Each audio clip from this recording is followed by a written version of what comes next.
Olá, pessoal, boa noite a todos. Boa noite a todos que estão aqui participando com a gente.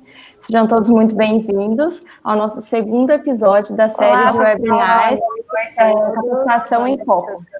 Participando com a gente. Hoje a gente recebe o Maurício Santos, ele que é diretor de soluções e produtos na Claro, e ele vai conversar com a gente hoje sobre o meio de pagamento digital.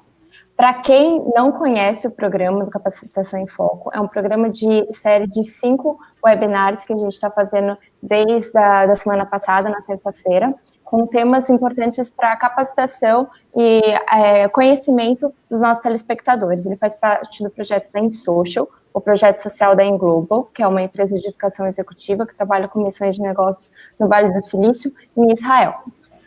Esse projeto da InSocial foi viabilizado pelo nosso embaixador junto a nós, o Renan Neves, e eu introduzo ele agora a vocês para que se apresente e também possamos dar início ao nosso bate-papo com o Maurício.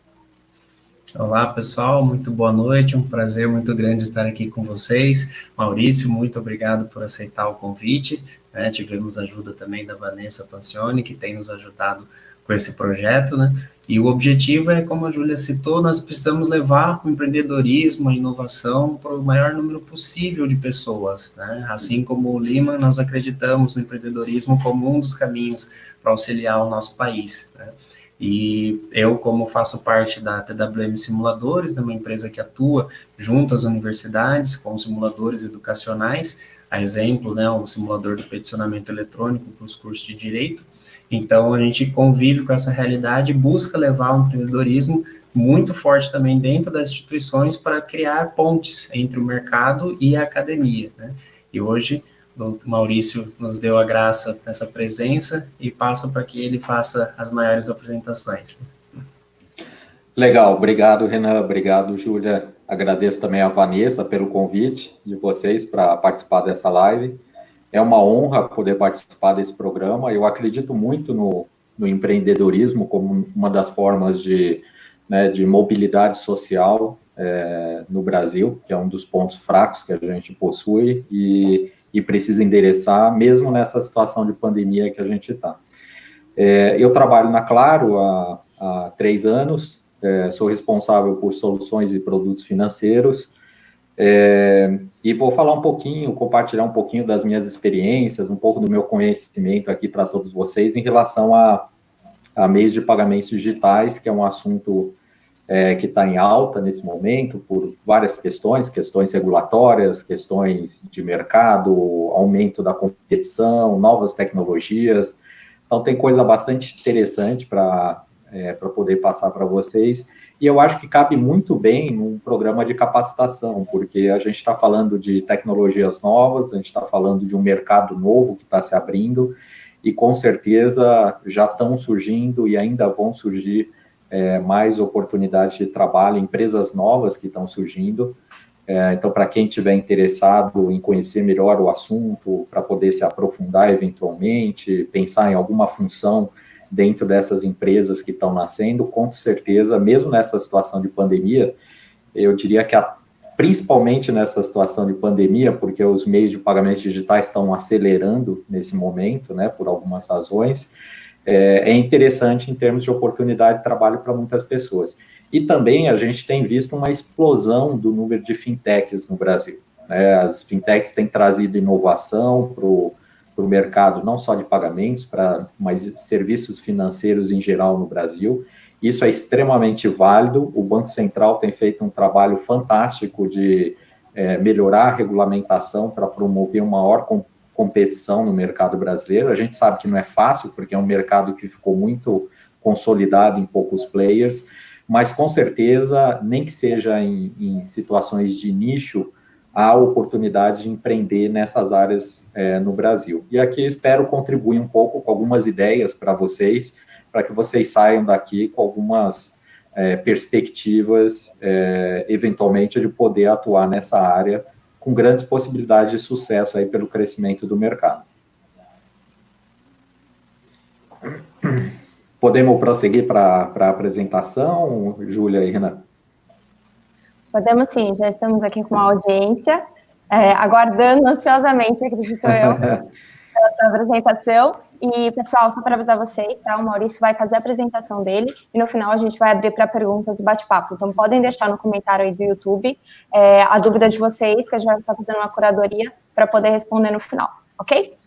Perfeito. E se a gente não conseguir responder todas as dúvidas aqui, por questão de tempo, eu me comprometo aqui a responder junto com a Júlia e o Renan e depois passar de volta lá no canal no YouTube para todos vocês, tá bom? Eu vou compartilhar aqui a minha tela. Eu preparei alguns slides para nos ajudar durante esse bate-papo.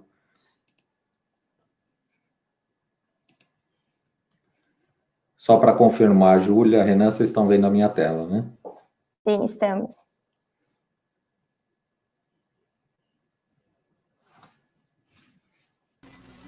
Estamos sim, tá?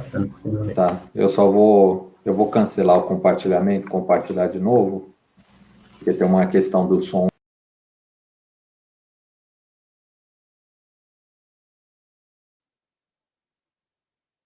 Olá, pessoal, já o Maurício volta aqui com a apresentação dele. E se vocês quiserem, pessoal, já vão aqui se apresentando para nós nos comentários, falem os nomes de vocês, de onde vocês falam, qual é o meio que vocês trabalham, talvez até qual é a expectativa que vocês têm com esse projeto, assistindo esse webinar hoje, ok?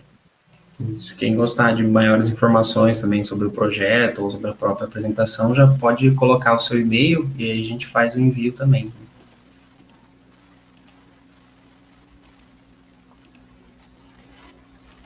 Ok, vamos lá, pessoal?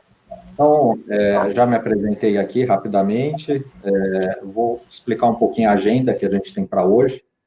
A gente vai falar sobre, primeiro, conceitos. Essa é uma apresentação desde pessoas mais leigas, né, que não conhecem muito o sistema de pagamentos brasileiro, não conhecem muitos tipos de meios de pagamento, até as pessoas que são mais especialistas no assunto. Então, a gente vai passar um pouquinho pelos conceitos, vamos falar dos problemas que os arranjos tradicionais de pagamentos trazem, principalmente para os clientes e para os comerciantes, né, para os pagadores e para os recebedores de pagamentos. Vamos citar um pouco os cases de referências que a gente tem em outros países, falar um pouquinho das tendências no Brasil, aí entramos no detalhe dos meios de pagamentos digitais, vamos falar um pouquinho sobre o Pix, que é o novo sistema de pagamentos instantâneos do Banco Central, que vai entrar agora em novembro desse ano. E aí, baseado nisso e no que a gente comentar em relação aos pagamentos digitais, vamos tentar traçar uma perspectiva para os próximos anos, baseado em algumas consultorias especializadas em pagamentos do Brasil. E aí, por fim, como eu falei no começo, a gente pode discutir um pouquinho sobre quais são as oportunidades de negócios para empreendedores nessa área e também oportunidades profissionais que podem surgir nesse mercado. Começando um pouquinho sobre conceitos, aqui a gente tem um mapa de como as pessoas pagam pelo seu consumo. Ou seja, o consumo das famílias privadas no Brasil, basicamente, ou através de dinheiro, ou através dos cartões, e aí a gente tem algumas categorias de cartões, os cartões de débito, os cartões de crédito, aqueles cartões private label das lojas, né, eu vou dar um exemplo aí de uma lojas pernambucanas, Riachuelo, C&A, são grandes, né, os grandes supermercadistas que têm os seus próprios cartões, ou cartões de rede também. A gente tem os cartões pré-pagos. Cartões pré-pagos são aqueles, por exemplo, que se você quer fazer uma compra num e-commerce, se você não tem cartão de crédito, você pode, muitas vezes, comprar esses cartões pré-pagos no varejo, né, em supermercados, livrarias, em várias lojas, esses cartões estão disponíveis, e aí você faz a carga em dinheiro desse cartão, né, e aí, a partir desse valor, você consegue fazer pagamentos em e-commerce. Foi assim que nasceu, principalmente, né, essa geração de cartões pré-pagos que a gente tem hoje. E aí você tem tantos de uso restrito, né, que você consegue fazer transferências entre um cartão e outra da mesma categoria, ou de uso amplo, que são aqueles que têm a bandeira Mastercard ou a bandeira Visa, que você tem uma interoperabilidade maior. O cheque, que cada vez mais né, cai o uso dele, mas ainda é uma coisa que existe. E aí a gente tem outros meios de pagamentos que são tão importantes quanto esses, né? Ou seja, as transferências eletrônicas, né? Seja as TEDs, seja os DOCs, que cada vez mais as pessoas utilizam. O famoso boleto, as faturas, né? Que a gente paga, né? Seja a conta de água, a conta de luz, né? De esgoto, e outras concessionárias, mas também muitos e-commerces também partiram, né, para utilizar o boleto eletrônico, para que a pessoa faça o pagamento da sua compra no e-commerce. Então, isso cada vez mais está comum. O débito automático em conta, que é aquele débito que você programa, né, na sua conta, como, por exemplo, da conta de telefonia ou da conta de luz. Os carnês, muitas vezes, quando você faz um financiamento, um parcelamento de uma compra, ou você tem aqueles carnês da escola, do seu filho, que você, na verdade, é um conjunto de boletos, né? Ou você tem os carnês que você paga na própria loja, né? Como é o caso famoso das Casas Bahia. E muitas vezes você também tem aqueles casos do fiado, né? Você deixa para pagar depois e o dono do bar lá anota num caderninho para te cobrar posteriormente. E você também tem a forma de pagamento não monetária, que é através de trabalho, né? É o escambo, a troca de uma coisa. Isso, apesar da gente achar que não existe mais, ainda existe em zonas mais distantes, zonas menos povoadas, mais interioranas do Brasil, isso ainda existe, né? A pessoa, um fabrica farinha, o outro pesca, e um paga o outro através de uma troca. Isso ainda é comum em alguns lugares do Brasil. Falando um pouquinho de números, né, e aqui a gente traz 2007 e 2017, aí a gente traz um período de 10 anos para a gente comparar o que está acontecendo com esses meios de pagamentos para o consumo privado, né? Aqui não estamos falando de consumo de empresas, né, pagamentos entre empresas, estamos falando basicamente do consumo privado das famílias. Então, em 2007, a gente tinha 45% de pagamento em dinheiro, isso caiu para 39% em 10 anos, né? E do outro lado, os pagamentos que estão aqui em azul com cartões aumentaram de 18% para 33%, né? E o valor total do consumo, a gente pode observar ali, que também aumentou de 2,9 tri para 4,1, né, que também foi um aumento em função, né, do aumento da economia, do PIB nesse período de 10 anos. E o outro que a gente destaca é o cheque, né, que tinha 10% em 2007, caiu para 1% em 2017, como eu falei antes, cada vez mais em desuso o cheque em detrimento dos cartões, né, e o dinheiro, né, os pagamentos em dinheiro, em moeda, papel moeda, também estão caindo ano após ano. Agora a gente faz uma comparação entre o Brasil e outros países, né? O Brasil está destacado aqui no meio, né? E a gente consegue comparar, né, esse mix de instrumentos de pagamentos, seja com os países, né, de mercados mais desenvolvidos, seja outros de países de mercados emergentes. Claramente, em relação aos países, né, mais desenvolvidos, o cartão tem uma penetração bastante grande, né? Você vê ali a Austrália com 53% em cartão. Se você considera o digital também, que é pagamento, por exemplo, através de celular, tem 37% na Austrália. O índice da Austrália é 9% de cash só de pagamento em dinheiro, né? E do outro lado, a gente tem a Índia, né, no outro extremo, em que 78%, né, em 2016 ainda era pago em dinheiro, está caindo ano após ano, mas ainda é uma proporção muito grande, né? E o Brasil está ali, com 44% em 2016, 2017 vocês viram que já foi para 39%, né? E o número ali de pagamentos em cartão e digital também é bastante relevante e está crescendo. Então, a gente pode perceber que existe um mercado, né, uma situação de meios de pagamento em cada país bastante diferente. É natural, muitas vezes, a gente olhar para países como a China e falar, olha, vamos adotar alguma coisa que deu certo na China, no Brasil. Não necessariamente aquilo vai funcionar. E um dos fatores é essa característica diferente do mercado. Também tem características como a cultura das pessoas, tem características como o nível de digitalização das pessoas, tem aspectos regulatórios, então tem vários aspectos que são diferentes de um país para outro. Ainda nessa questão de conceito, em relação a cartões, seja débito, seja crédito, a gente sempre tem essa estrutura que a gente mostra aqui, que é o que a gente chama de arranjos abertos, né? A gente sempre tem a bandeira, né, que aqui o mais famosa é a Mastercard ou a Visa, né, mas também tem a Elo, tem outras bandeiras. A gente tem o emissor, né, que é o banco, nesse caso, é o banco que gera o cartão de crédito ou cartão de débito. A gente tem a credenciadora, que é a responsável pela maquininha, né, que o lojista utiliza, e ali a gente tem o portador, né, que é quem tem o cartão que vai fazer o pagamento, e o lojista que está recebendo pelo serviço prestado.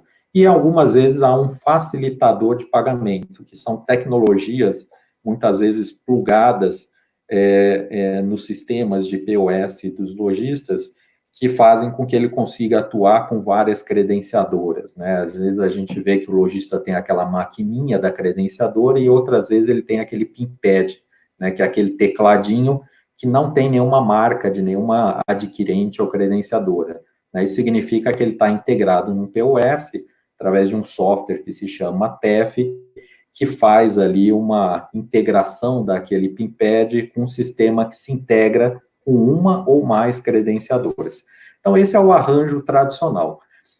Aqui a gente tem do lado direito algumas explicações sobre quem faz o quê, tá? Mas, em linhas gerais, a credenciadora é aquela que é responsável, né, pelo processamento, ou seja, ela é quem disponibiliza a maquininha para o lojista, muitas vezes é comodato, muitas vezes é comprado, né, pelo lojista, e ela faz todo o processo de liquidação, né? Aí você tem a bandeira, a grande função da bandeira, ela é a instituidora, né, do arranjo de pagamento. Então, ela que controla as regras desse arranjo de pagamento, né? A organização, a estrutura, fiscaliza as normas operacionais de segurança. Então, ela garante e ela é quem padroniza, né, para que todo mundo se integre no mesmo padrão e que haja uma interoperabilidade. E o emissor é o banco. O banco, no fim das contas, é quem tem o dinheiro do portador, né, e que vai permitir fazer aquele pagamento para o lojista. E o emissor é quem emite o cartão, né, seja de débito, seja de crédito, para aquele cliente que vai fazer o pagamento. Então, essa é uma estrutura básica dos arranjos de pagamento, que a gente chama de arranjos abertos. Como que funciona o fluxo da transação? Ele é bastante lógico, né? Ou seja, o portador, né, que é o cliente, utiliza o seu cartão com a maquininha, o lojista, nesse momento, né, ele utiliza a maquininha e essa maquininha se integra com o sistema da credenciadora para fazer o processamento. Isso passa pela bandeira, existe aí uma questão de verificação de limites, né, de crédito, e depois que o banco emissor, né, confirmou que o cliente tem limite, por exemplo, num cartão de débito, ele tem limite, ele tem saldo em conta para fazer aquela transação, isso retorna, né, para a maquininha para que autorize aquela transação, aí emite lá o papel do comprovante para o cliente, para o lojista, e é concluída a compra. Existe também um outro fluxo, que é o que a gente chama de fluxo de liquidação, ou seja, o portador, aí no caso de cartão de crédito, por exemplo, ele precisa receber uma fatura que o emissor envia uma vez por mês, e ele precisa fazer esse pagamento, e depois esse fluxo fecha com o lojista recebendo esse pagamento na conta do seu banco. Ele tem um banco cadastrado junto à credenciadora dele, e ali é onde ele vai receber os créditos por todos os pagamentos, né, que ele recebeu dos seus clientes. E aí existe um delay, existe um tempo para que esse crédito ocorra, né? Então, o lojista, às vezes, recebe no mesmo dia, em alguns casos, dependendo de quem é adquirente, ele recebe em um dia, ou ele recebe em 2 dias, se for débito. Se for crédito, ele recebe em mais dias, e ocorre o que se chama de antecipação de recebíveis. Muitas vezes o lojista quer receber aquele pagamento que foi a crédito, que ele só vai receber dali 20 dias, por exemplo, ele já quer receber amanhã, porque ele está com uma necessidade de fluxo de caixa. e ali ele, junto com o banco dele, né, ou com a credenciadora, ele pede uma antecipação do recebível, e aí é cobrado uma taxa de juros, obviamente, porque é um crédito que está sendo dado a ele, e ali é antecipado. Então, nesse arranjo, né, as credenciadoras e os bancos também ganham através da antecipação de recebíveis, através de cobrança de juros. Quais são as taxas envolvidas em todo esse processo? Vocês já devem ter ouvido por algumas vezes sobre a taxa de desconto, né, o famoso MDR, né, que é o Merchant Discount Rate. Essa é a taxa que é descontada do lojista, né? Então, quando o cliente paga R$100 numa compra, na verdade, o lojista não vai receber aqueles R$100 na conta dele posteriormente. Ele vai receber R$98. Ele vai ter um desconto de 2%. Essa taxa, ela remunera o sistema, né? Então, ela não vai só remunerar o credenciador, ou seja, o credenciador fica com uma parte desse valor, desses R$2, né? Mas uma outra parte é transportada para o banco emissor, que também é remunerado no que a gente chama de taxa de intercâmbio, né? Que é o outro item que está mostrado aqui nesse slide. Né? Então, a taxa de intercâmbio, ela está embutida na taxa de desconto. Então, vamos supor que desses R$2, R$1 fica para o credenciador e esse outro R$1 fica para o emissor. Tem também uma tarifa que é cobrada pela bandeira. A bandeira cobra, como a gente pode ver ali, tanto do emissor, quanto ela cobra uma taxa do credenciador. Então, essa também é uma taxa que existe, que não faz parte ali, não é automaticamente descontada, né, da taxa de desconto, ou da de intercâmbio, que são automáticas, mas elas também são pagas pelo credenciador e pelo emissor junto à bandeira. Então, é assim que funciona esse sistema. Quais são os problemas que, principalmente os clientes que fazem os pagamentos e também os comerciantes, ou quem recebe, né, pelos serviços, por esses pagamentos, eles têm hoje? Aqui a gente ilustrou os problemas de cada uma dessas partes. Então, do lado direito ali nos clientes, a gente tem a taxa, né, mas o cliente não paga a taxa no pagamento. Não, mas ele paga a taxa para ter o cartão de crédito. Então, muitas vezes ele paga anuidade, né? Tem cartões free? Tem, mas tem muitos cartões que têm uma anuidade, ele paga aquela anuidade. Ele tem um problema de fraude e roubo, né? Quantas vezes o seu cartão não foi clonado, não foi roubado, e você teve um problema em relação a isso. Há problemas para o cliente relacionados aos riscos de armazenamento dos dados do cartão nas compras online, principalmente. Você digita os dados do seu cartão, agora o sistema está mais sofisticado, né? Os bancos têm gerado o que ele chama de cartão virtual, né? Para compras virtuais, com o código de validação, que é um código que ele é alterado periodicamente. Então, isso dá mais segurança, né? Para que uma pessoa não copie os dados do seu cartão e possa fazer uma outra compra online utilizando o seu cartão. Né? Mas esse é um fato, existe hoje uma porcentagem muito grande, né, que a Mastercard, a Visa apuram periodicamente, mostrando quanto que das transações online são fraudadas ou são rejeitadas, né, pelo comerciante ou pelo gateway de pagamento do comerciante, porque ele suspeita que é uma fraude. A gente também tem um problema dos desbancarizados, quer dizer, os clientes desbancarizados não têm acesso a esse sistema, né, de pagamentos. Você tem um risco do dinheiro, que como o cliente está desbancarizado, ele tem que ficar carregando o dinheiro, também tem um risco aí de roubo, furto.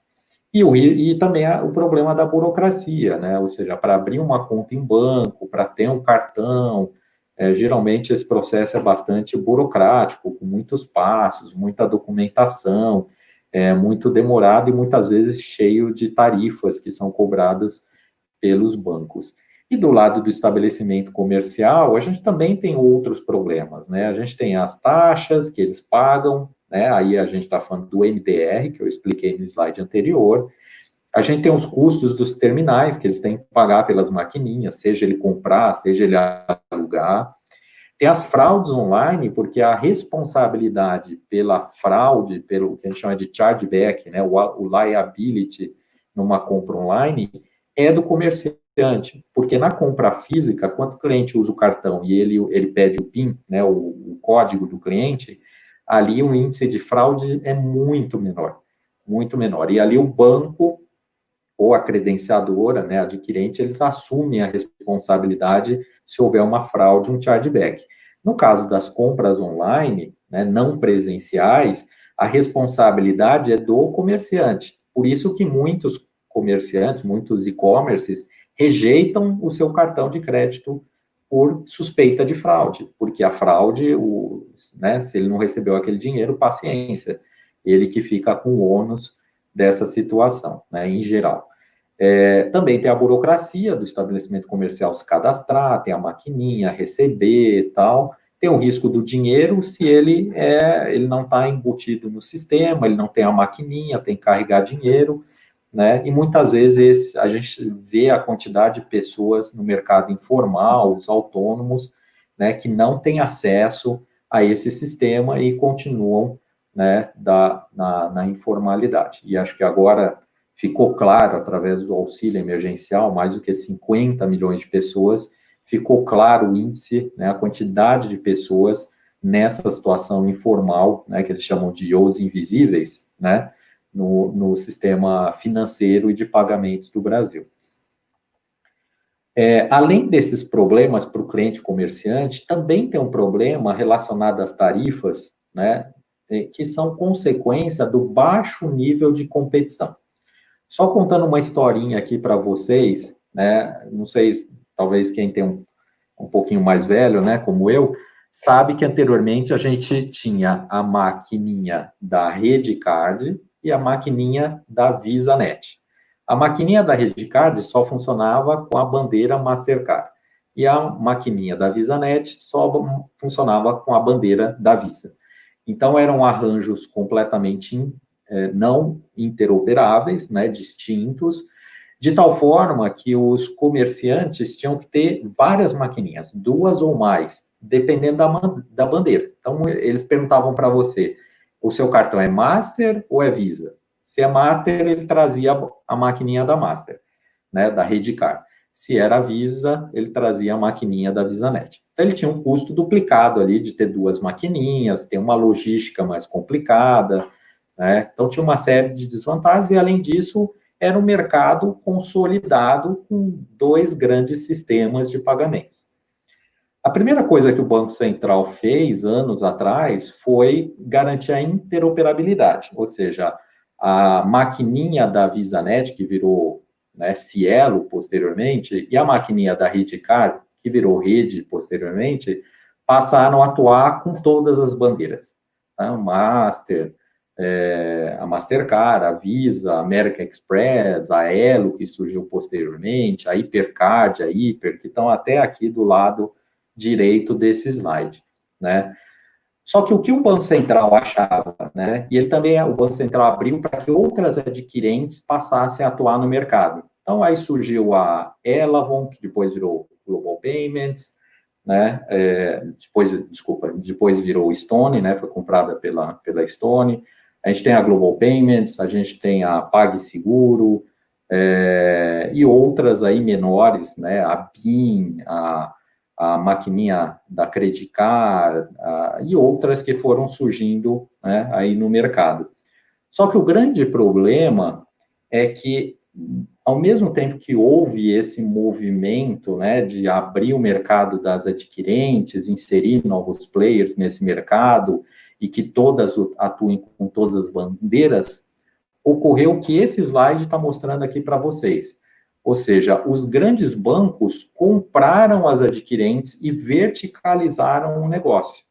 Então, olha lá, o Santander, ele é o dono da GetNet. Então, ele verticalizou o negócio, ou seja, ele é o banco emissor e, ao mesmo tempo, ele também tem uma adquirente, que é a GetNet, né? E atua com a Visa, com a Mastercard, né? Com a Amex e com a Hipercard, conforme é mostrado aqui por essas setinhas. Pegando outro exemplo, o Itaú, né, ele é o dono da rede, né, ele já era 33% proprietário da rede, junto com o Unibanco e junto com o Citibank, pois o Itaú comprou o Unibanco, comprou o Citibank, ficou 100% proprietário da rede, né? E ele também criou a bandeira dele, que é a Hipercard, criou uma bandeira própria. Então, além de verticalizar na adquirência, também começou a verticalizar na bandeira, né? Então, você tem o banco emissor, a bandeira e a adquirente sob o mesmo conglomerado financeiro do Itaú. E do outro lado, o Banco do Brasil, o Bradesco e a Caixa, né, eles criaram uma bandeira que foi a Elo, né? O Bradesco também comprou a Amex, né, American Express, e eles criaram a Cielo, né, que antes era a VisaNet, virou Cielo, e são os donos, os proprietários, os maiores acionistas da Cielo. Então, hoje você tem uma situação em que bancos emissores são donos de bandeira, são donos de adquirentes. Então, esse mercado não teve o índice de competição que era desejado pelo governo, pelo Banco Central, com esse movimento que foi feito pelos grandes bancos. Então, os grandes bancos também compraram outros bancos, também se aglutinaram, se consolidaram, e também se consolidaram no sistema de pagamentos. O market share das bandeiras, a gente pode ver aqui nesse slide, né? A gente tem aqui para cartões de crédito 50% da Mastercard, 40% da Visa, quer dizer, extremamente concentrado em duas grandes bandeiras. E do débito é um pouco menos, né? Aí tem a Elo também já com uma participação de 30%, que roubou uma fatia ali da Visa e da Mastercard, obviamente por interesses dos seus bancos acionistas. Aqui a gente mostra o market share das credenciadoras. Então, melhorou? Melhorou a situação. Quando a gente compara 2016 para 2018, a gente vê que houve uma desconcentração, né? Ou seja, aqui a gente via que em 2016 a rede tinha 32% de market share, caiu para 28%. A Cielo sofreu mais, caiu de 47% para 40%. Né? E nesse tempo surgiram, né, com umas fatias um pouco maiores, a PagSeguro, né, a Stone, né, e a GetNet, que já era grande e ganhou mais um pouco de mercado, foi de 9% para 12%. Né? Então, o mercado, ele agora já está com novos players, a PagSeguro, a Stone, principalmente, atacaram aqueles pequenos comerciantes, autônomos, né, com as maquininhas mais simples, mais baratas, com uma tarifa mais agressiva, um melhor preço, e conseguiram abocanhar essa parte do mercado que não interessava muito para a rede e para a Cielo anteriormente. Mas ainda é um mercado muito concentrado, né, em duas ou três grandes adquirentes, né. Em relação a taxas, as taxas melhoraram, né. Aqui do lado esquerdo a gente vê a taxa de desconto, que é o MDR, do lado direito a gente vê para crédito, do lado esquerdo é débito, do lado direito é crédito, e a gente vê que as taxas de mercado, que é a linha azul, né, pontilhada, elas estão caindo, né, deram uma acelerada nessa queda a partir de 2016, 2017, quando veio essa abertura maior do mercado, né. E de 2017 para cá, já são mais de 3 anos, vocês vão ver que também o market share ele também deu uma descentralizada maior também, e as tarifas continuaram caindo, principalmente o ano passado, quando as maquininhas realmente começaram a ter uma guerra mais agressiva entre elas, né? Mas ainda essas taxas são muito maiores se a gente compara com outros países, né? Se a gente compara com os Estados Unidos, eles têm taxas de débito abaixo de 1%, né, e eles têm taxas de crédito abaixo de 2%, a gente ainda está nesse patamar, ainda hoje, de 2%, 3% para crédito. E aqui é um relatório do CADE, né, isso é bastante interessante, porque esse é um relatório do ano passado, de 2019, do CADE, é um extenso relatório que ele avalia toda essa situação de competição desse mercado, né, e ele mostra as conclusões ao final. Ele chega a 3 conclusões, né, que ele coloca como preocupações concorrenciais. Primeiro, a concentração do mercado bancário, né, e o nível, né, de concentração das incumbentes, né, que são as credenciadoras e as bandeiras, e os bancos emissores que atuam, né, em outros elos dessa indústria, como eu citei nos slides anteriores. Segundo, a abertura do mercado que o Banco Central tentou fazer veio acompanhada desse processo de verticalização que foi feito. Então, também é um problema, né, que não foi resolvido. E a gente tem uma organização com uma plataforma de múltiplos lados, né? Então, você tem lá a bandeira, o credenciador, você tem o emissor. Então, não é um sistema simples, de tal forma que para o CADE ou para outros reguladores analisarem a concorrência, é uma coisa complexa, não é uma coisa muito simples, tem muitas variáveis, tem muitas interdependências, não é uma única taxa que se analisa, são várias, né? Então, ele e tem vários tipos de modelos de cartões, de modelos de pagamento, então ele é um pouco complexo para se analisar em termos de competição. Disso derivou ações, por exemplo, do Banco Central, que eu vou explicar um pouco mais à frente, que foi o pagamento instantâneo, né, que visa aumentar a concorrência no mercado de pagamentos do Brasil. Falando um pouquinho dos cases de referência, o mais famoso é a China, né, que é um sistema que realmente já passou direto praticamente do dinheiro para o pagamento pelo celular. Aqui faz uma comparação dos aplicativos que o WeChat possui dentro dele e que no mercado americano são aplicativos diferentes, né, de celular. Então, você tem lá o Facebook, você tem o LinkedIn, você tem o Twitter, você tem os aplicativos de pagamentos do banco, você tem aplicativos de transferências de dinheiro entre pessoas, de redes sociais, de transporte, né, de delivery, de viagem. Né? Então, você tem esse grupo de e-commerce, de shopping, de chat, de mensageria, de troca de mensagens.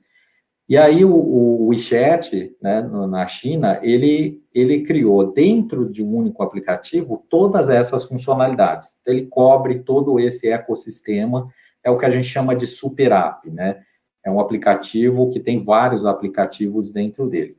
Isso faz, primeiro, com que o WeChat tenha um controle total dos dados dos usuários, eles sabem tudo sobre o usuário, porque ele sabe aonde você vai, né, que transporte você usa, ele sabe quanto que você gastou aonde, né, e quando, ele sabe o que você compra online, compra fisicamente, ele sabe o que você está falando nas redes sociais, ele sabe das suas viagens, sabe do seu saldo financeiro, da sua conta, então, das mensagens que você troca. Então, e aí, só que o mercado chinês é um mercado, né, que você tem esses grandes players, como o WeChat, que é de uma empresa chamada Tencent, que é apoiado pelo governo. Essas informações, muito provavelmente, são centralizadas também pelo governo, através do sistema que a China tem hoje de controle, né, da população pelo regime mais fechado que ele é. Mas é um modelo que deu certo, porque o WeChat consegue entender, né, toda a jornada de consumo diária de cada um desses clientes. E aí ele consegue fazer propagandas mais assertivas, muitas vezes eles nem cobram taxas, porque eles ganham através de advertising, ou ganham através do que a gente chama de data monetization, né? Então, o mercado que evoluiu para isso, e o pagamento é sempre com QR Code com o celular. Você exibe o QR Code no WeChat, o comerciante também usa o celular dele, e ali é feita uma transação, que é uma transferência de saldo da conta do cliente para a conta do lojista, né? Então, esse é um case de sucesso. Aqui a gente pode ver isso em números, né? Ou seja, o pagamento em dinheiro na China, que era de 61% em 2010, foi para 30%, reduziu pela metade em 10 anos, né, até 2020, né, em detrimento dos pagamentos, seja móveis, seja pela internet. Né? Então, eles praticamente eram 3%, foram para 28%, 30% atualmente, superando até o volume de transações em dinheiro, e ainda tem aí os volumes de transações em cartões, né? E aqui a gente mostra as transações, né, em valores, né, entre a China e Estados Unidos em pagamentos móveis, e além do WeChat, acho que cabe também destacar que tem um outro player bastante importante, que é o Alipay, que é do grupo do Alibaba, que é um grande e-commerce na China, né, e a gente vê aqui em comparação com o Apple Pay, que o Apple Pay é ínfimo, né, na China, em relação à penetração do Alipay e do WeChat Pay nos pagamentos através de celular. Agora, cada mercado tem a sua peculiaridade. Eu não vou entrar muito em detalhe nesse slide, mas assim, nos Estados Unidos, a gente teve o cartão que ele substituiu o dinheiro, e foi bem cedo, foi na década de 80, 90, né?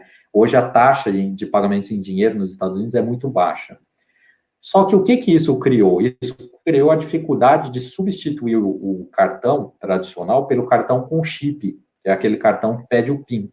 Então, para quem viaja para os Estados Unidos, é muito comum as pessoas se assustarem, né, de que elas vão numa loja, né, no outlet, passa o cartão, não pede senha e a transação é efetuada.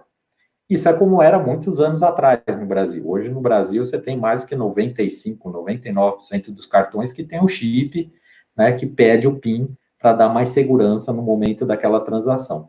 E nos Estados Unidos, isso não decolou. Não decolou muitas vezes porque eles acham que não vale a pena, porque o índice de fraude é muito menor do que no Brasil, né? E, por outro lado, isso reduz a velocidade do pagamento. O pagamento fica mais lento, gera mais fila, né? E o americano tem aquela cultura, né, de economia, de capitalismo, de venda, né? Quanto vender mais rapidamente, melhor, e com índice de fraude baixo. E quando ocorre a fraude, né, de fato, existe uma penalidade, muitas vezes os fraudadores são encontrados.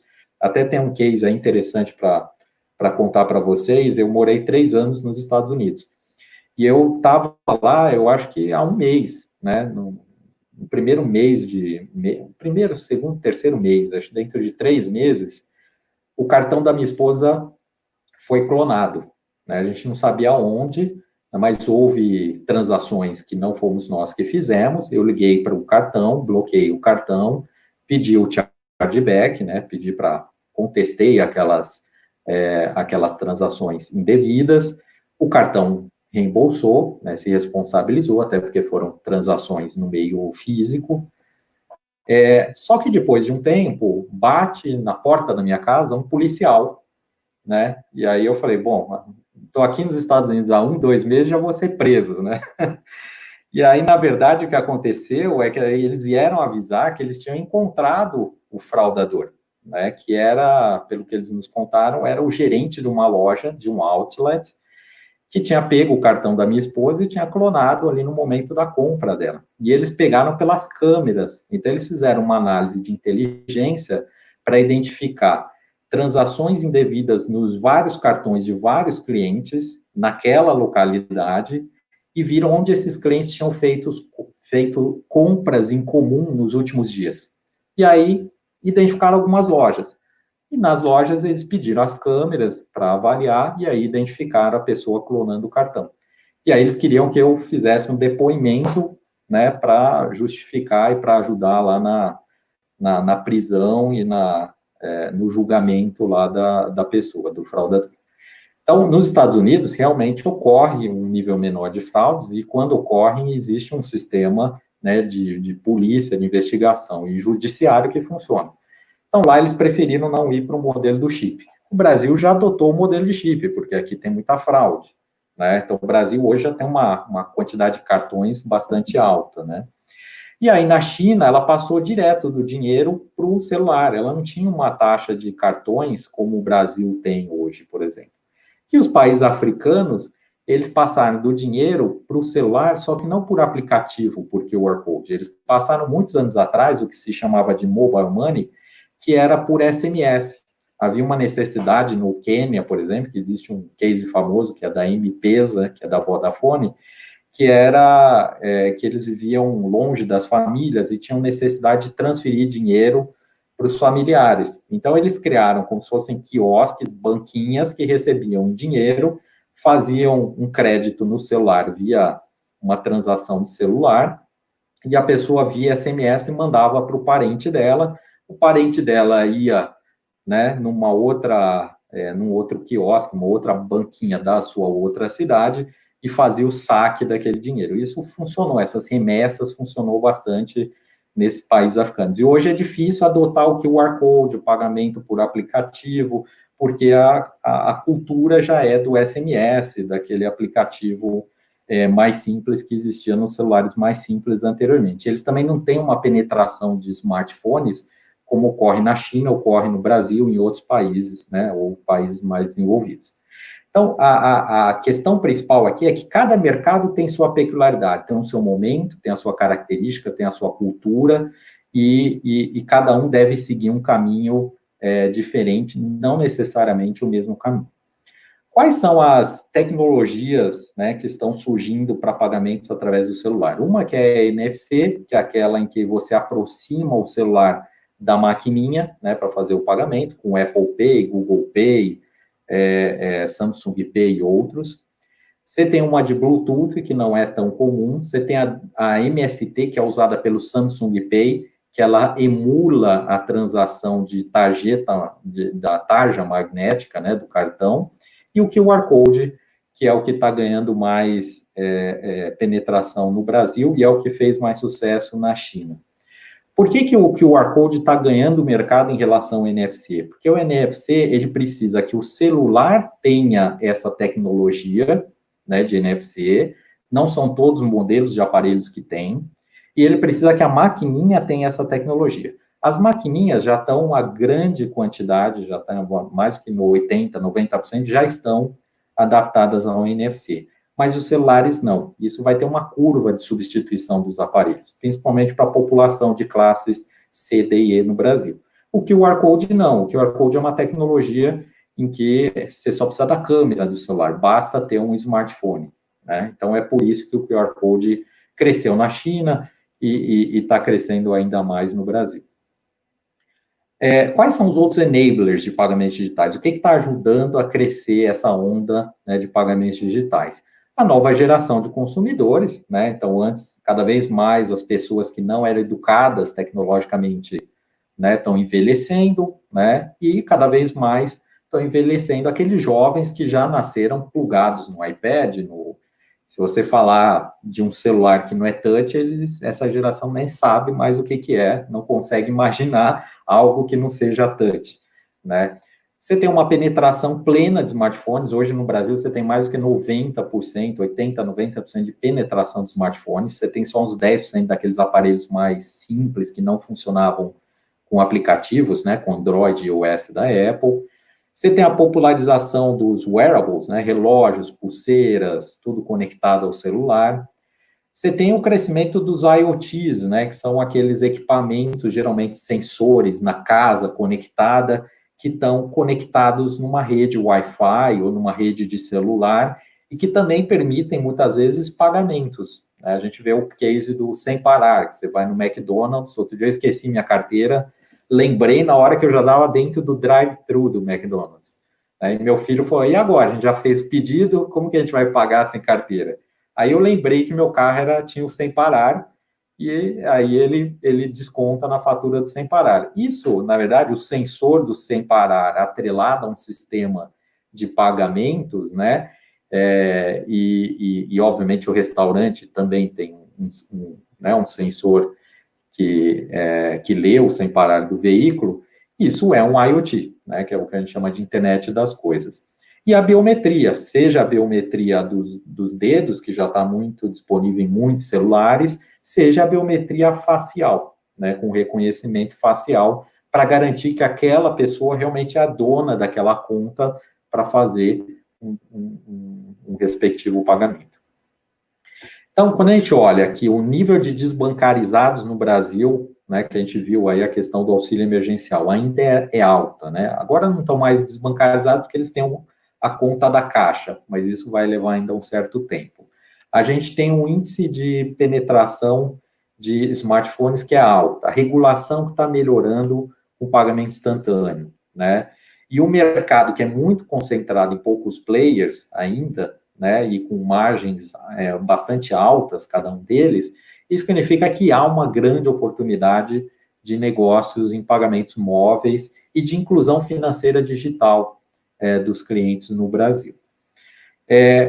Quem já está fazendo isso, né, em termos de pagamentos de celular? A gente tem, no modelo tradicional de pagamentos, o Apple Pay, Google Pay, Samsung Pay, agora recentemente o Facebook Pay com o WhatsApp Pay, até que foi barrada a implantação deles, mas deve retornar em breve, eles só adicionam uma camada a mais em relação ao modelo tradicional. Quer dizer, a pessoa tem que ter um cartão ela cadastra o cartão naquele celular, né? Continua tendo a bandeira, continua tendo a maquininha, continua tendo o banco.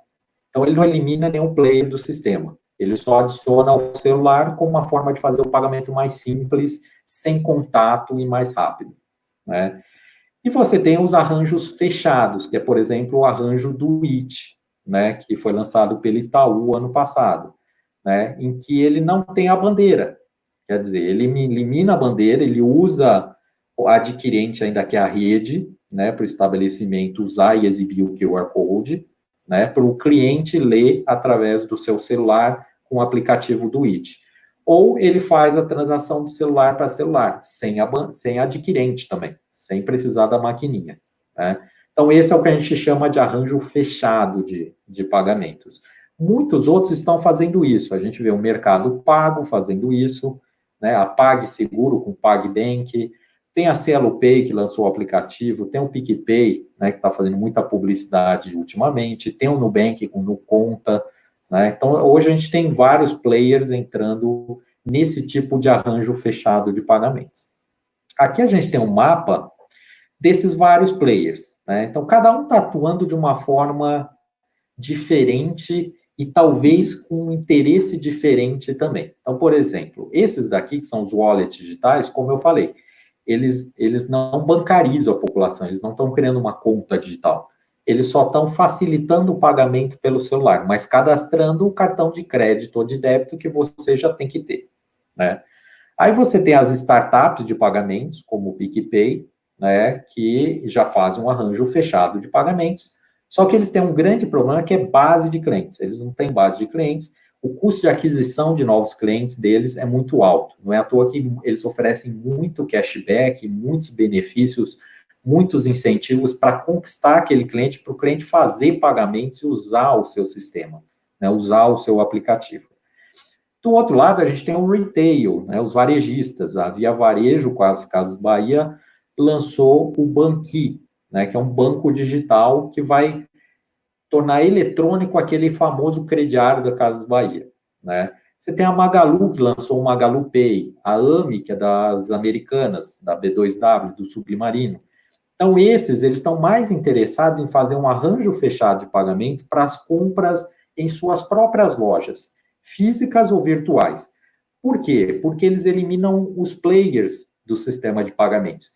E para o varejo, que já tem margens extremamente baixas, né, nos seus produtos, e sofrem muito com isso, 2, 3% que ele ganha no momento do pagamento, ao invés de pagar adquirente, que ele ganhe de margem, já faz uma grande diferença. Então, eles estão interessados nesse nicho. Tem os marketplaces, como o Mercado Pago, com o Mercado Livre, o RappiPay, o iFood Pay, que também estão interessados em fazer para os seus próprios pagamentos, e os bancos digitais, que já tem uma proposta diferente, que é ter uma conta digital para os clientes, bancarizar muitas vezes os clientes, e aqui eles já têm um serviço mais completo, um rol de serviços financeiros mais completo para os clientes. Mas muitos deles, exceto o IT, que é do Itaú, tem problema de tamanho de base, que também começa com uma base de clientes menor, né? Se bem que o Nubank já está com uma base de mais de 20 milhões de clientes, o Inter também já está ganhando bastante base de clientes, o PagBank já tinha a base dos comerciantes do PagSeguro, que é bastante relevante. Então, cada um está atuando no seu determinado nicho para conseguir crescer nesse mercado. Então, isso é o que já existe hoje.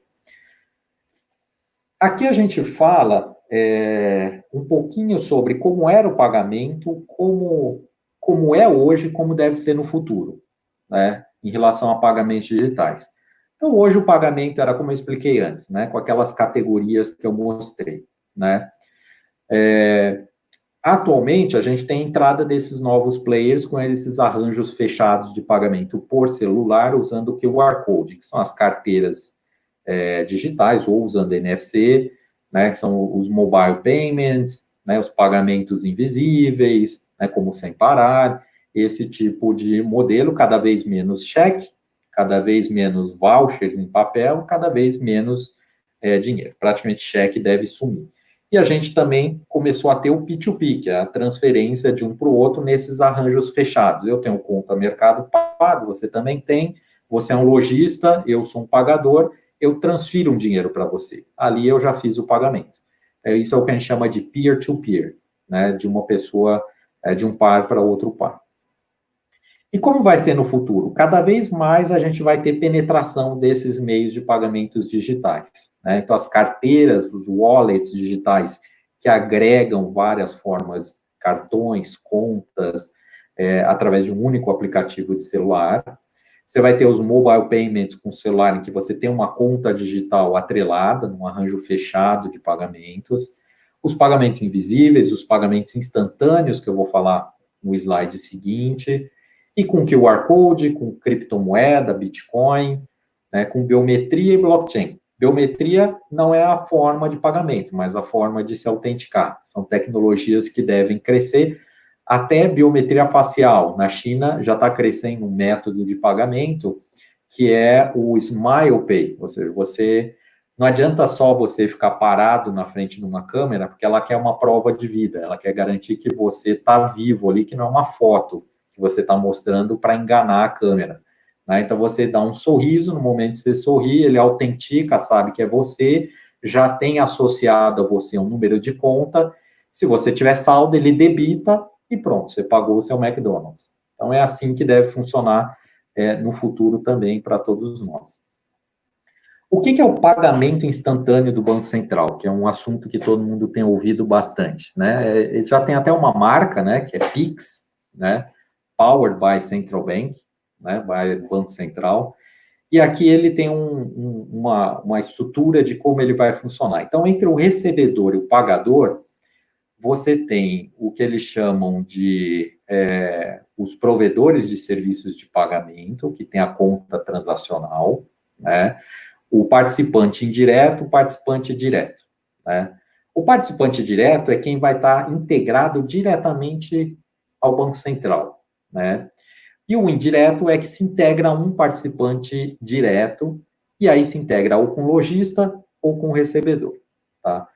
Simplificando, o Banco Central, ele passa a fazer qual função? Ele passa a ter um diretório em que ele associa nome da pessoa, CPF, e-mail da pessoa, número de celular, né, e outros eventuais dados dessa pessoa, né, e os dados da conta da pessoa. Em qualquer banco ou qualquer fintech. Não necessariamente precisa ser um banco, pode ser na conta que você tem no PicPay, pode ser a conta que você tem no IT, tá? Não precisa ser necessariamente uma conta do Itaú, do Bradesco, do Santander. Tá? Outra coisa que o Banco Central vai fazer, além de ter esse diretório de cadastro, ele vai fazer a liquidação, que vai garantir uma interoperabilidade. Então, isso vai permitir com que, se eu tenho uma conta do IT e quero transferir dinheiro para um lojista que tem uma conta no Itaú, eu consigo. Se eu tenho uma conta no Nubank ou no Conta e quero transferir para alguém que tem no Bradesco, também vai ser possível. Então, ele vai garantir essa liquidação. Isso em real time, no máximo em 10 segundos. Ou seja, o crédito para o lojista, que muitas vezes demoraria 1 dia, 2 dias para ele ter o dinheiro na conta de um pagamento, vai ser instantâneo. E também não tem aqueles horários da TED. Né? Hoje você tem uma TED que só funciona até 5, 5 e meia da tarde, não funciona de final de semana. Então, quando você faz uma transferência para alguém, né, só na segunda-feira que vai cair na conta da pessoa às 9, 10 da manhã. Não vai funcionar mais assim, é 24/7 por 365 dias no ano. Então, se eu quiser fazer uma transferência para uma outra pessoa física, eu faço e em 10 segundos está na conta da pessoa. Então, ele é um sistema de pagamentos que vai substituir a TED, vai substituir os boletos, vai substituir os pagamentos através de cartão de débito. E, eventualmente, até crédito, porque você vai poder atrelar crédito, né, ao lojista e ao recebedor, e ao pagador. Ao pagador e ao recebedor. E aí você configurou um pagamento com crédito. Você vai poder agendar pagamento, você vai poder fazer um pagamento parcelado, né, em algumas vezes, né, programado parcelado. Então, ele vai ter uma série de funcionalidades e para você pagar através de uma dessas chaves desse diretório. Então, se eu quiser fazer uma transferência para um amigo meu, eu não preciso digitar os dados da conta, o CPF dele, nada disso. Se eu só sei o CPF, vai pelo CPF. Se eu sei o e-mail, vai pelo e-mail. Se eu sei a conta, vai pela conta. Se eu sei o número do celular dele, eu vou conseguir transferir para o número do celular dele e ele vai receber na conta dele, que está cadastrada nesse diretório, atrelando o número do celular à conta que ele possui em algum banco. Tá? Então, ele vai garantir uma facilidade tremenda, né, nos pagamentos e de maneira instantânea. E ele vai ter um QR Code padrão. Hoje é muito comum a gente ir num restaurante, né, e em cima do restaurante tem várias plaquinhas, né, do lojista. Ele tem uma plaquinha com QR Code do iFood, uma do Rappi, uma do PicPay, uma do Mercado Pago e assim diante, né, uma do IT. Isso vai acabar, porque, na verdade, ele vai ter um QR Code só, que é o do Banco Central, é o do Pix.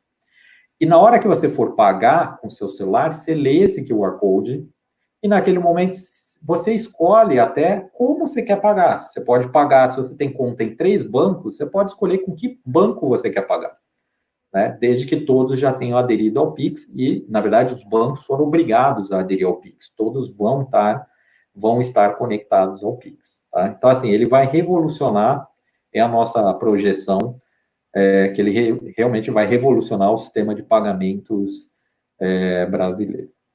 Aqui eu vou compartilhar com vocês um vídeo que é bastante interessante do marketing que o Banco Central está fazendo para estimular o uso do Pix até antes dele ser lançado. Ele vai ser lançado em novembro e ele já está fazendo uma campanha para mostrar os benefícios do Pix. Eu vou fazer aqui uma troca para o YouTube e aqui o vídeo fica disponível no site, na página do Banco Central do YouTube.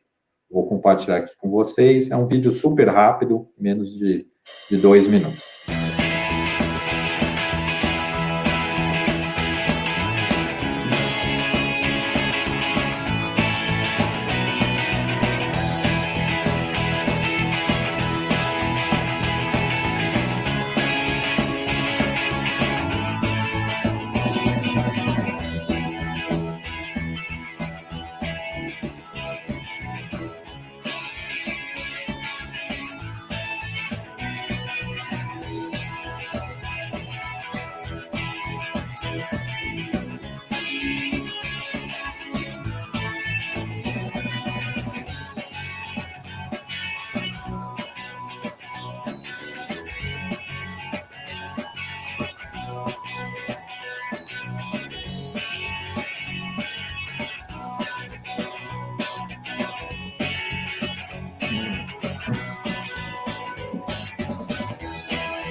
Bom, então, assim, vocês podem ver claramente que o Banco Central realmente está muito empenhado, está fazendo um processo colaborativo com vários setores da sociedade para realmente provocar uma maior competição para o mercado de pagamentos brasileiro e, no fim das contas, reduzir as tarifas e reinjetar esse dinheiro no PIB, na economia, tornar esse dinheiro que ficar concentrado em poucos players, em poucas empresas, um dinheiro que vai ser reinjetado na economia para gerar um crescimento, mais consumo e girar melhor esse dinheiro. Então, aqui a gente tem as 7 características, né, que o Banco Central coloca como benefícios do Pix, né, a velocidade no pagamento, a disponibilidade, como eu falei, a todo momento, qualquer dia da semana, qualquer dia do ano, a multiplicidade de casos de uso, você pode usar em vários pagamentos, até pagamentos entre empresas, pagamentos de tributos de governo, por exemplo, você vai pagar imposto, IPVA, IPTU, você vai pagar com Pix, ele vai gerar um QR Code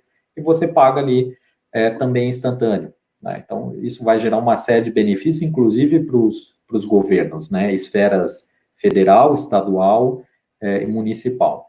A conveniência do pagamento, as informações agregadas, porque você também pode trafegar não só informações no QR Code financeiras, mas outras informações de tal forma que você pode ter até casos de uso mais completos, né?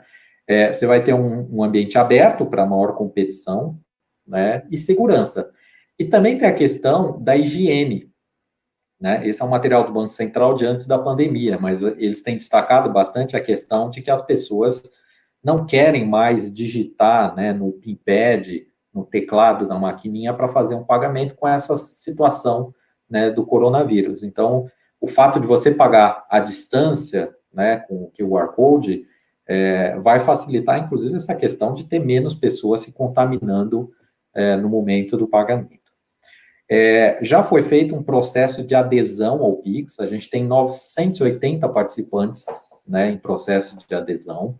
Você tem 120 que já são regulados pelo Banco Central, que são bancos, né, sociedades de crédito, financeiras, né. Você tem 623 que são regulados indiretos, que são geralmente ou sociedades de crédito menores, né, as singulares, ou as cooperativas de crédito, né, de cada uma das cidades, ou você tem instituições de pagamento, né, novas que estão surgindo, e 237 não reguladas. Aqui a gente pode ver 252 instituições de pagamento. Instituições de pagamento não são bancos, elas não são nem reguladas ainda pelo Banco Central, uma boa parte dessas que se cadastraram.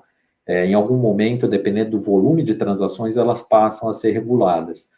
Mas elas têm que seguir algumas normas do Banco Central, mas elas permitem criar contas de pagamento mais simples, com determinados valores que podem ser transacionados pelos clientes e que vai facilitar esse processo de bancarização da sociedade, e também vão entrar agressivas em termos de tarifas e aumentar a competitividade do sistema de pagamento. A tarifação do Banco Central, para estimular todos a aderirem, consumidores, lojistas, todos os setores da sociedade a aderirem, o Banco Central já garantiu que vai ser gratuito a transferência ou pagamento entre pessoas físicas. Então, você vai pagar o seu dentista, pessoa física, você vai fazer uma transferência para ele em tempo real. E você não paga nada e ele não paga nada. Se você quiser transferir dinheiro para sua família, você não vai fazer TED mais, ou ter que... Muitas vezes os bancos cobram TEDs dos clientes, ou o número de TEDs acima de um determinado limite, que está no pacote básico de serviços da conta do cliente. Não vai ser mais cobrado. Então, não vai ter mais pagamento de tarifas nessas circunstâncias. As únicas tarifas vão ser cobradas, na verdade, entre pessoa física e estabelecimento comercial, e, na verdade, quem vai pagar é o estabelecimento comercial para o seu banco. Assim como ele paga hoje para adquirente. O MDR, ele vai ter o pagamento ali para o seu banco, como ele faz hoje nos pagamentos, quando ele gera boletos de cobrança, né? E aí vai ser uma livre negociação, por enquanto, ainda sem regulação do Banco Central, entre as pessoas jurídicas e seus respectivos bancos. Ainda aguardamos cenas dos próximos capítulos para ver como que vão ser essas tarifas. Com esse índice de competição, com esse nível de adesão que a gente teve, a gente espera que sejam tarifas menores, no fim das contas, para os comerciantes, do que eles pagam hoje nos pagamentos tradicionais. Porque vai ter mais players, né? O Banco Central não está cobrando nada, não tem bandeira adquirente, emissor, você tem basicamente um banco envolvido, né? E mais o Banco Central. O Banco Central vai cobrar 10 centavos, 1 centavo a cada 10 transações do banco que faz a transação com eles. Quer dizer, é um valor extremamente baixo em relação ao que a gente tem hoje nas tarifas de pagamento. O cronograma, como eu falei, vai ser lançado em novembro. Desde junho até novembro estão sendo feitos testes de homologação de todos que aderiram, né, ao sistema de pagamentos do Banco Central. E o lançamento é 16 de novembro. O Banco Central está mantendo essa data e até pesquisando se ele poderia antecipar, em função da pandemia. O que vai acontecer com o mercado com o pagamento instantâneo? Aqui tem uma análise bastante interessante de fevereiro desse ano, do Boanerges, que é uma consultoria especializada em serviços financeiros para varejo. Tá? Aqui ele mostra os vários players do sistema de pagamentos atual, a bandeira, adquirente, o emissor, processadoras e fintechs. E qual que é o impacto, se é negativo ou positivo? Então, quem que se dá bem aqui? As processadoras, porque com essa quantidade de novos players entrando e que vão precisar de processamento, de sistema, de plataforma tecnológica, eles estão vendendo muito como serviço, como software, como infraestrutura, então eles estão se dando bem. As fintechs também, porque vão começar a pegar uma fatia do mercado hoje que pertence às bandeiras adquirentes e aos bancos emissores. E esses realmente vão perder de alguma maneira, né? A bandeira, praticamente, com os pagamentos instantâneos, ela não participa do negócio, então ela some, né, com pagamento instantâneo, as adquirentes perdem uma boa parte, porque você não vai precisar da maquininha, você vai poder receber diretamente através do seu POS, se você é um varejista grande, usa, né, um sistema de automação comercial, ou você vai receber pelo celular, às vezes se você é um lojista pequeno, um profissional autônomo, informal, né? Os bancos emissores vão continuar existindo, porque tanto o lojista quanto o cliente precisam continuar tendo conta, né? Conta bancária, e então eles perdem menos, né? Mas eles perdem naquele fluxo de pagamento, na taxa de intercâmbio que eles ganham, né? As margens devem cair, né, desses players, o volume deles devem cair, e, obviamente, a rentabilidade também deve cair. Por meio de pagamento, o que o pagamento instantâneo vai substituir? A gente acha que ele vai substituir bastante o cartão de débito, né? Então, é uma alta intensidade de impacto. O de crédito é baixa, porque nesse momento ele não tem crédito atrelado, é uma coisa que ainda vai ser desenvolvida pelos players e pelo Banco Central. Os cartões de loja, a gente acha que é um impacto baixo também. Aí tem os outros, né? O dinheiro, com certeza, é um impacto mais alto, as pessoas vão preferir pagar com o celular do que pagar, né, a pagar com dinheiro. As TEDs vai ser um impacto alto, porque ninguém vai ficar pagando TED para o banco se vai poder fazer PIX de graça em tempo real, enquanto que a TED precisa esperar até ser creditada na segunda-feira, se você faz no final de semana. E os boletos devem reduzir sensivelmente, porque no e-commerce você vai pagar com PIX, você não precisa pagar mais com boleto se você não tem cartão de crédito. Né? Porque hoje as pessoas geram boleto porque não tem cartão de crédito, aí paga o boleto para fazer uma compra online. Através do Pix, ela vai poder fazer o Pix através da conta corrente que ela tem, uma conta de uma instituição de pagamento. Existem ainda desafios para isso crescer, né? Tem as questões socioculturais, né? O uso do dinheiro, se você vai para, principalmente regiões mais pobres do Brasil, norte, nordeste, população mais humilde, né, ou população mais idosa, acostumou a usar o dinheiro, existe um desafio realmente dessas pessoas se digitalizarem.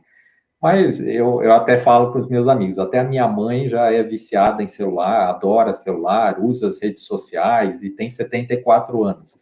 Quer dizer, esse não é um grande desafio, a gente acha que, né, seja os idosos, seja mesmo a população mais humilde, menos educada, né, inclusive tecnologicamente, pode chegar a aderir pelo pagamento celular. Até na China existem mendigos que mostram uma plaquinha de QR Code para receber uma esmola. E a pessoa lê com o celular o QR Code e dá a esmola para uma conta free que ele tem, como é possível haver no Brasil. Basta para ele ter um celular simples, né? Você tem o custo de tecnologia, de substituição por smartphones, tem o baixo conhecimento tecnológico da população em alguns casos, né? Você tem o poder econômico, esse sim, eu acho que é um grande desafio, o poder econômico dos grandes bancos. Vocês viram o que aconteceu antes, eles também vão querer se reinventar e participar do pagamento instantâneo e forte. Ou eles vão comprar as fintechs que começarem a crescer. Quer dizer, aqui a gente acha que realmente é um desafio mais relevante, né? E aí tem outras questões aqui que a gente também coloca aqui, mas acho que não tão relevante quanto essa questão da competição, do poderio dos grandes bancos.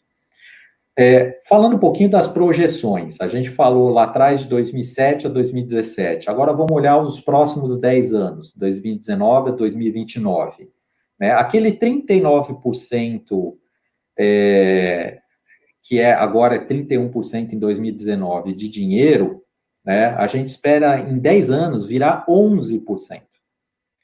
Os cartões ou pagamentos móveis, né, de 39%, a gente espera chegar a 48%, num cenário conservador. Né? E os pagamentos instantâneos, eles podem ir do 0% a 11% num cenário conservador ou 20% num cenário mais agressivo. Essas são projeções dessa mesma consultoria que eu citei anteriormente. Então, ou seja, realmente a gente deve pagar menos com dinheiro, pagar mais com celular, seja usando um cartão, seja usando um pagamento instantâneo, como seria o Pix do Banco Central. Aqui a gente olha um pouquinho mais em relação a um tempo mais longo, né? Estamos olhando até 2050 aqui, e aí o pagamento instantâneo, existem projeções aqui é um cenário mais provável de chegar a 17% do total de pagamentos, né? O dinheiro cair a 3%, né? E os cartões se manterem, seja com cartão, seja pagamento com cartão com o celular, em 51%, ainda crescer em relação a hoje. E para finalizar, 2 temas. Primeiro, quais são as nossas projeções em termos de experiência do cliente? Como que os consumidores pagarão nos próximos anos, né? Não é só com celular, a gente fala muito do pagamento digital por celular, mas não necessariamente. Aqui a gente tem 2 slides que ilustram, através de uma consultoria especializada em pagamentos, que é a Payments, que tem um newsletter aí internacional, que mostra mundialmente quais são as tendências. Então, por exemplo, a gente tem os assistentes de voz, né, da Amazon, do Google, né, que fica na casa, que você conversa, que tem uma inteligência artificial. Muitas vezes você vai poder falar com ela e efetuar um pagamento. Olha, faz uma transferência para minha mãe de R$100. Ok, feita a transferência, ela vai responder. Faz o pagamento do meu dentista de R$20. Ela vai fazer a transferência. Então, você não vai nem precisar usar o celular, porque ela vai reconhecer o seu tom de voz, vai saber que é você, ela vai consultar o Pix, vai ter o número da sua conta através do seu celular, né, ou o seu CPF, e vai conseguir fazer a transação. Você vai poder fazer através de casas conectadas, né, ou seja, através de sensores, através de outros aparelhos conectados na sua casa. Você pode, eventualmente, fazer um pagamento através da TV. Uma coisa que até já existem trabalhos em relação a isso é você assistir um programa de TV, escolher um modelito ali que uma atriz está usando e fazer uma compra naquele momento através da sua TV, do controle remoto. Você pode fazer os P2Ps de celular para celular, você vai poder usar vários aparelhos, não precisa ser celular, você paga com iPad, paga com computador. Cada vez mais vai ser contactless, até os cartões, né, eles também podem funcionar por aproximação. Os cartões mais novos têm uma tecnologia que se chama EMV, que é por aproximação, com NFC. Você vai poder pagar durante o seu percurso no carro, como pagar um pedágio, como a gente já faz hoje, né, no Sem Parar, pagar através, né, do Sem Parar no McDonald's, que são exemplos que até já existem. Você pode fazer pagamentos durante as suas rotinas, que é o que a gente chama de pagamento invisível. Você entra no supermercado, isso já existe nos Estados Unidos, por exemplo, em lojas da Amazon, que se chama Amazon Go, que você entra no supermercado, é um mini mercado, você pega os produtos que você quer, ele tem sensores que identificam os produtos que você pegou. Quando você entra na loja com uma biometria facial, ele identifica quem é você, sabe a sua conta da Amazon e, portanto, seu cartão de crédito, e quando você sai da loja, ele debita aqueles itens, o valor daqueles itens do seu cartão de crédito. Então, pagamento invisível, você não fez nenhum, você não foi num caixa, Você não tem caixa mais, você não precisa nem mostrar o celular no caixa. Você pegou o produto e foi embora. Então, cada vez mais isso vai ser comum, principalmente com a tecnologia 5G, que deve entrar no Brasil nos próximos anos. O pagamento por reconhecimento facial, como eu falei, por inteligência artificial, né? Os pagamentos cada vez vão ser mais rápidos, né? O dinheiro cada vez vai ser, né? A papel moeda cada vez menor, e cada vez mais as experiências mais completas, como eu falei desse caso da Amazon Go, isso deve se disseminar, uma experiência completa de e-commerce, de comércio, já até pesquisas e pilotos, por exemplo, de pagamentos com realidade virtual. Você coloca um óculos, você está vendo você dentro de uma loja, você escolhe os produtos, você experimenta, você gostou, e aí você fala para pagar, eu quero levar esse produto e entrega na minha casa. Isso tudo com óculos de realidade virtual ou realidade aumentada, né, e atrelado a um sistema de pagamentos por trás. Então, cada vez mais a experiência de pagamentos vai ser contactless, vai ser fluida, vai ser uma melhor experiência para o cliente e menos custosa, seja para ele, seja para o lojista. E, por fim, o que a gente enxerga de oportunidade para os empreendedores ou profissionais nesse cenário no Brasil, né, especificamente? Você tem novas fintechs, essas 255 instituições de pagamento, muitas são fintechs. Você tem as novas instituições de pagamento surgindo, né, que precisam de mão de obra especializada, né, principalmente em tecnologias digitais, mas também pessoas de fraude, pessoas de ciências de dados, pessoas de vendas, pessoas de segurança da informação, de back-office, de operação, de atendimento. Então, todas elas vão ter que se estruturar para ter essas áreas e ter esse tipo de profissional. Você tem a reinvenção das incumbentes. Então, a Cielo, a rede já criou o IT, né? E conversando com a rede, eles falam o seguinte: olha, se é para eu morrer, é melhor eu morrer através de uma empresa que eu criei, que é o IT. Né? Então, essas empresas, a Cielo criou a Cielo Pay, né? A GetNet também está se reinventando, a Stone também, a PagSeguro com PagBank. Então, cada uma delas, né, está se reinventando, vai precisar de profissionais mais inovadores, mais empreendedores. Você tem cada vez mais aqueles sistemas que eu citei antes, de plataformas de Bank as a Service. Né? Isso já cresce, já está sendo necessário agora, nessa fase de homologação para o Pix, né? E já há várias empresas novas ou que entraram nesse segmento há pouco tempo e que estão crescendo bastante nesse segmento. Aí você tem a necessidade de homologação no Pix, que precisa de mão de obra, seja nos bancos tradicionais, né, seja nos novos players desse segmento. A transformação digital do varejo. O varejo também vai ter que fazer adaptações nos seus sistemas de automação comercial, no seu modus operandi, né, inclusive na experiência do cliente para aderir ao Pix, ao pagamento instantâneo.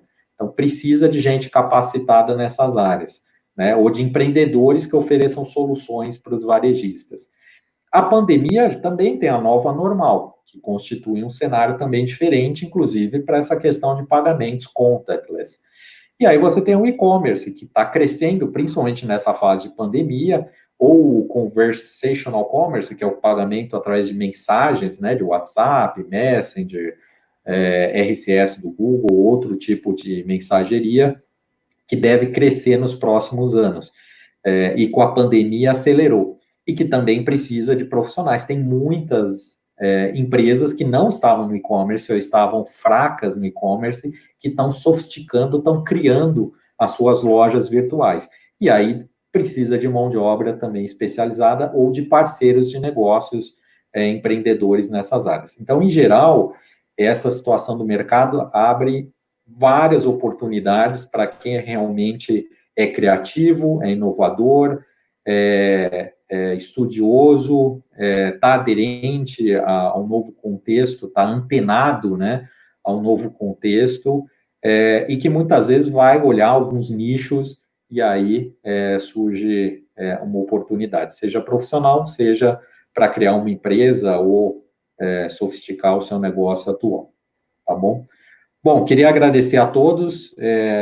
A palestra foi mais longa do que a gente planejava, mas eu acho que tem vários temas interessantes que eram obrigatórios a gente cobrir para poder, né, falar fim a fim desse contexto que a gente tem em meios de pagamentos no Brasil, que está em voga, né? Ou seja, está em alta, todo mundo está falando muito, e mesmo para os leigos é bastante interessante aprender um pouco sobre isso. E aqui ficam os meus contatos, quem quiser mandar e-mail para mim também, independente aqui das perguntas, conversar mais em relação desses temas, dar sugestões, também estamos à disposição. A Claro, nessa área de serviço financeira, trabalha não só com os bancos tradicionais, seguradoras, mas também com insurtechs, com fintechs. A gente busca uma simbiose entre os ativos que a Claro tem, né, como base de clientes, comunicação, marca, tecnologia, né, de comunicação, de conectividade, com players de segmento financeiro que são inovadores e que possam propiciar uma experiência de para o cliente da Claro diferenciada para serviços financeiros também. Então, eu queria agradecer a Júlia e o Renan, passo a bola aí para eles, pelo tempo aí disponível para a gente poder compartilhar esse conteúdo de hoje. Muito obrigada, Maurício. Eu acho que até pelos feedbacks que a gente teve aqui nos comentários, foi uma palestra, assim, muito interessante, muito rica, com muitos conhecimentos, explanações sobre temas que às vezes a gente vê por aí, mas não entende bem o que está acontecendo. E até um ponto muito interessante que você trouxe agora no final, sobre a importância do assunto para diversas pessoas, seja você um empreendedor, seja você um executivo, seja você uma pessoa que está entrando no mercado e precisa entender o que está acontecendo, e até para tirar o medo que muita gente tem de ver que o mercado está mudando, ver que as coisas estão acontecendo e às vezes acaba ficando inseguro em questão do e o hoje, a minha participação dentro disso. Então, que onde tem a inovação, onde a gente tem a novidade, a gente tem novas oportunidades e que todo mundo pode se aperfeiçoar e pode se encaixar de alguma forma na nova economia, no novo normal, no que estiver vindo, né? E agora, para a gente encerrar, a gente tem um tempo mais curto para as perguntas, então a gente fez aqui uma curadoria das perguntas feitas nos comentários. O Renan vai fazer para a gente essa junção das principais perguntas e as que acabaram não ficando muito bem detalhadas, ou que, se você que está assistindo a gente agora quiser deixar aqui nos comentários, a gente vai passar para o Maurício depois, e depois disponibiliza para vocês junto com o vídeo, ok?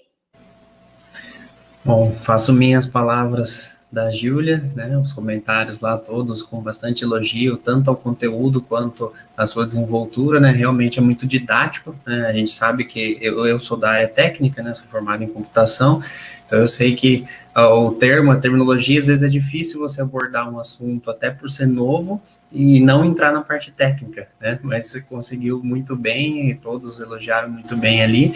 Acredito que a maioria dos questionamentos você foi e conseguiu abordar ao longo da explicação, né, tinha questões sobre o uso do dinheiro, questão sobre desbancarização, e aí agora você fez esse apanhado geral que demonstrou a previsão, né, para esse novo futuro que está sendo construído agora no presente, né. Uma só questão ali que ficou em voga, do Gu Carvalheiro Andrade, que ele pergunta a respeito da LGPD, né, uma vez que vai estar tudo nas mãos do Banco Central e ele vai ter todo esse acesso e toda essa disponibilização, né, você acredita que a LGPD já contempla, né, da forma como está, ou se está tendo algum tipo de estudo, né, já vista que o próprio órgão ainda não foi criado e tudo mais, né, qual que é a sua visão a respeito disso, né? Sim, a LGPD é um tema extremamente importante nessa questão. O Banco Central está muito preocupado em relação a isso, e por isso até uma das razões que ele se antecipou, criou o PIX, tem uma regulação bastante completa em termos de segurança, compliance e privacidade de dados dos clientes, que está sendo feita, uma boa parte já foi desenhada, através dessa regulação do Banco Central do sistema de pagamentos instantâneo. A gente se preocupa com os outros arranjos de pagamentos que não são o PIX, né? Então, o PIX certamente a gente pode ficar tranquilo, vai estar regulado, vai ter opt-in do cliente, ou seja, o cliente no momento de se cadastrar no Pix, né, para dizer que aquela conta com aquele CPF, com aquele celular, ele quer usar para fazer transações com o Pix, vai estar bem definido lá um texto para que ele, né, dê a confirmação que ele permite que aqueles dados vão ser armazenados pelo Banco Central, que o Banco Central vai trafegar aqueles dados só com determinadas finalidades, que são as de realização do pagamento. O Banco Central não vai utilizar esses dados para fazer monetização, para te mandar advertising, não vai passar essas informações para o Facebook, né, para fazerem propaganda para você. Então, isso a gente fica tranquilo. O problema são os outros arranjos de pagamentos, né? Então, tem muita gente preocupada, por exemplo, com a entrada do Facebook, né, que também é um assunto em alta. Eu não comentei na minha apresentação, porque é um assunto muito específico, mas a gente viu o Facebook, através do WhatsApp, querendo implementar um sistema de pagamento junto com a Cielo, né, algumas semanas atrás, e junto com alguns bancos, né, o Nubank, a Sicredi e o Banco do Brasil. E o CADE, né, ele até rejeitou, depois ele aprovou, mas o Banco Central rejeitou. E está em conversas com o Facebook, porque ele quer entender todos esses detalhes. Um detalhe é em relação à competição, e aqui tem pessoas que têm opiniões distintas, né? Tem pessoas que falam que, olha, seria fantástico, né, pagar com o WhatsApp, porque as pessoas já têm o aplicativo instalado, seria muito conveniente. Sim, nesse aspecto, sim. Né? É inovador? Não, porque ele simplesmente faz o que o Google Pay faz, o que o Apple Pay faz, ele cadastra o seu cartão através do qual você vai fazer o pagamento pelo celular. Só que o problema é o nível de competição. Como todo mundo tem o WhatsApp, né, a gente está falando de 120 milhões de usuários no Brasil, e naturalmente vai ser mais conveniente, principalmente para a população que tem os smartphones mais simples, que escolhem os aplicativos que eles deixam instalados no aparelho, porque tem limitação de armazenamento de dados. Esse cliente não vai querer ficar instalando o aplicativo do PagBank, do Mercado Pago, se ele pode pagar pelo WhatsApp e evitar um novo aplicativo. Então, para o cliente vai ser conveniente. Porém, para o lojista vai ter que aceitar, porque se o cliente vai querer pagar com o WhatsApp, ele vai ter que aceitar, ele não vai perder aquela venda, né? E para o lojista, ele vai pagar 4% de MDR, que é a taxa da Cielo, que vai cobrar dele, que já foi estabelecida para o WhatsApp. Enquanto que se fosse um pagamento instantâneo com Pix, ele ia pagar menos do que 1%. Então, a preocupação do Banco Central é como que eu mantenho um ambiente liberal, de competitividade, em que todos podem entrar, mas eu não crio uma situação em que eu vou deixar o WhatsApp dominando o lado do consumidor e o lojista vai ter que aceitar com uma tarifa muito alta, enquanto que o objetivo do Banco Central é reduzir as tarifas. Então, esse eu acho que foi a principal questão do Banco Central, mas ele também, voltando aí o ponto do Cavalheiro, que o LGPD, né? Ou seja, o Facebook vai usar essas informações, assim como ele usa as suas informações para te fazer uma propaganda, né? As informações do seu perfil, ele vai, além de saber o seu perfil, ele vai saber o que você está comprando, quando você está comprando, aonde, né? E para quem você está mandando mensagem depois, para mandar um presente. Quer dizer, é uma informação muito perigosa se o cliente não quer que seja usada essa informação. Então, o Banco Central barrou, né, assim como outros arranjos de pagamento, ele quer entender, né, o que a empresa quer fazer, porque precisa de uma regulação em relação a isso. Então, eu vejo com bons olhos a entrada do Banco Central com o Pix, não fico preocupado com o Pix nos aspectos de LGPD, mas me preocupo em relação a outros arranjos de pagamentos, mas fico muito feliz de saber que o Banco Central está de olhos abertos e querendo entender para que a gente tenha um mercado competitivo, né, para todas as partes, com tarifas baixas e protegendo a confidencialidade, a privacidade de dados dos clientes. Muito interessante sua resposta, Maurício, porque ao contrário de muita repercussão que surgiu, né, a respeito disso, a iniciativa do Banco Central não foi de restringir no sentido de tolir o direito da liberdade, né? Mas foi justamente o contrário, né? Ele interviu para garantir que a liberdade continue a existir, né? Exatamente.